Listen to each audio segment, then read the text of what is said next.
only have one child. Yes. Hii ni cinema. Guys. Hatujaiandaliwa cinema tena na ma DJ.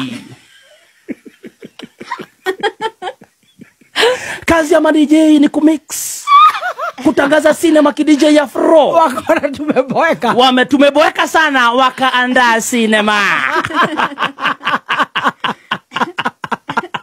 Makosa!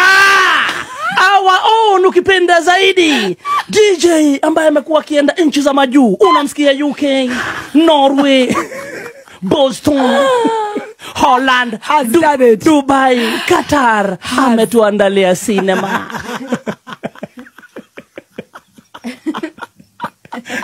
Kumbuka huyu DJ wetu mara kwa mara yeye upiga maselfie na madem. Hii ni kawaida ya ma celebrity. Chaka maselfie juu ya kupendwa na mafans. Lakini hatukujua kumbe kupigwa selfie inaweza pata uzae mtoto identical.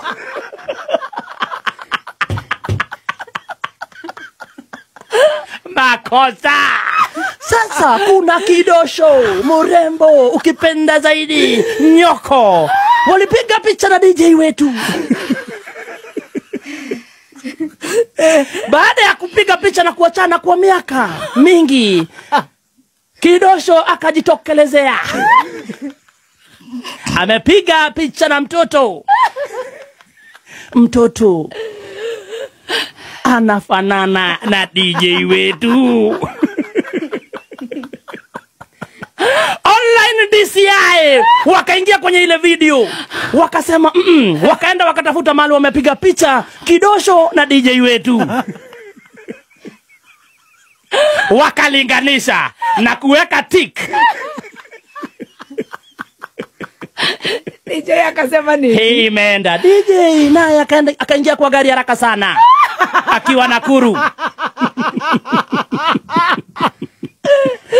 Akasema wacheni niwaambie mimi nina bibi mmoja na mtoto ni mmoja. Huyo mnaona akizukushwa na kakitu hivi.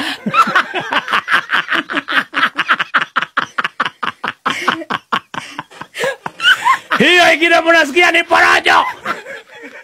Ati wagi anazungushwa na ule mwana anazungushwa na kakitu hivi. You're going to go to hell.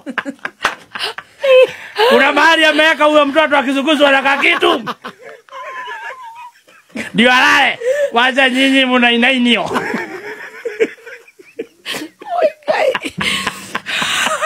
Sasa wanasema haikosi picha zinakuaga na kitu ambayo inaweza fanya uzae mtu anafanana na wewe. Chunga sana wasanii kupiga picha na watu.